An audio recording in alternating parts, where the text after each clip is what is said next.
Un homme squelettique danse seul dans des escaliers crasseux du Bronx.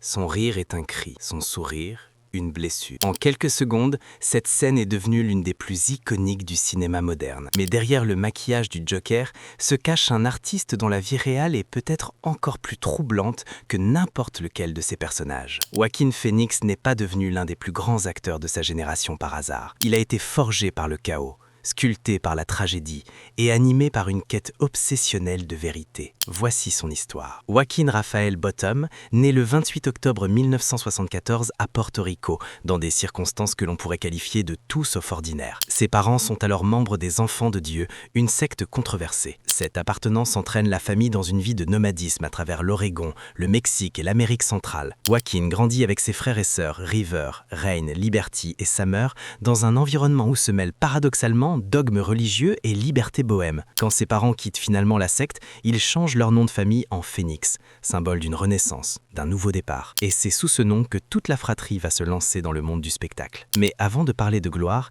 il faut parler de fracture. Le 31 octobre 1993, Joaquin a 19 ans. Cette nuit-là, devant le Viper Room à Hollywood, son frère aîné, River, alors l'une des étoiles montantes les plus brillantes de Hollywood, meurt d'une overdose. C'est Joaquin qui appelle les secours. L'enregistrement de cet appel au 911 sera diffusé dans le monde entier. Dans les jours qui suivent, des hélicoptères survolent la maison familiale. Des journalistes tentent de s'introduire sur leur propriété. Cette intrusion médiatique brutale laissera des cicatrices profondes et forgera chez Joaquin une méfiance durable envers l'industrie du spectacle et les médias. Cette blessure ne guérira jamais vraiment.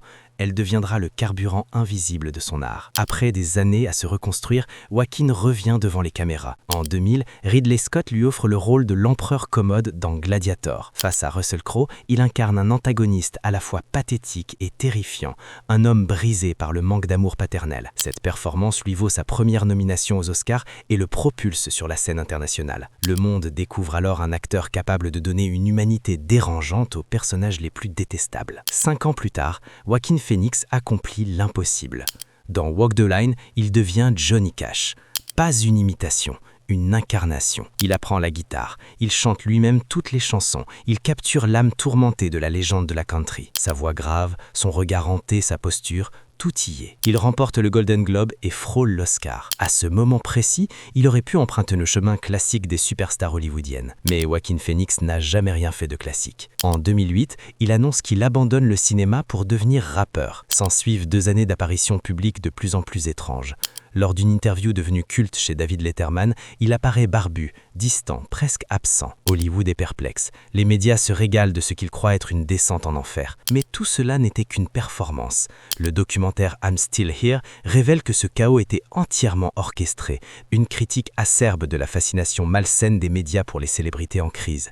Une réponse peut-être au traumatisme de 1993. Quand il revient au cinéma traditionnel, c'est pour livrer certaines de ses performances les plus sidérantes. Dans The Master de Paul Thomas Anderson, il incarne Freddie Quell, un vétéran traumatisé et alcoolique. Pour ce rôle, il demande à son dentiste de lui bloquer la mâchoire avec des bagues afin de créer le rictus animal de son personnage. Cette transformation physique extrême devient sa signature. Dans Her de Spike Jonze, il prouve qu'il peut émouvoir sans aucune transformation, jouant un homme qui tombe amoureux d'une intelligence artificielle. Dans A Beautiful Day de Lynn Ramsey, il communique presque exclusivement par le silence. Sa démarche lourde et son regard hanté portent tout le poids de son personnage de vétéran brisé. Cette performance lui vaut le prix d'interprétation masculine à Cannes. Et puis, il y a Joker. En 2019, Joaquin Phoenix livre ce qui restera probablement comme la performance définitive de sa carrière. Pour incarner Arthur Fleck, il perd plus de 20 kilos, étudiant des patients atteints de troubles mentaux pour créer ce rire pathologique devenu iconique. Le film transcende le genre du film de super-héros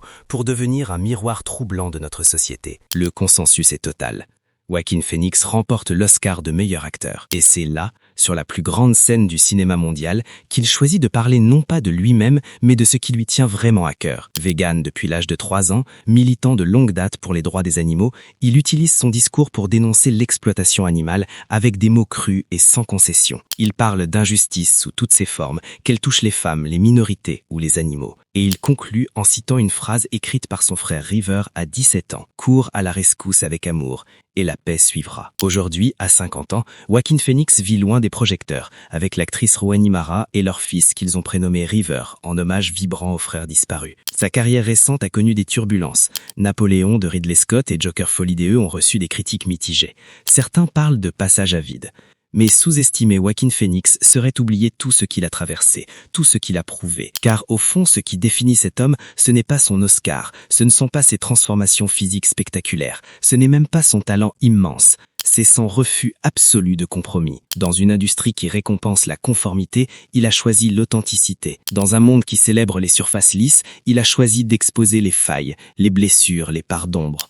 Chaque rôle qu'il accepte est un risque, chaque performance est une mise à nu. Joaquin Phoenix ne joue pas des personnages, il les habite, et en les habitant, il nous tend un miroir, celui de notre propre vulnérabilité, de nos propres démons, de notre propre humanité imparfaite. C'est peut-être pour cela qu'il nous fascine autant, parce qu'en le regardant souffrir à l'écran, nous reconnaissons quelque chose de nous-mêmes.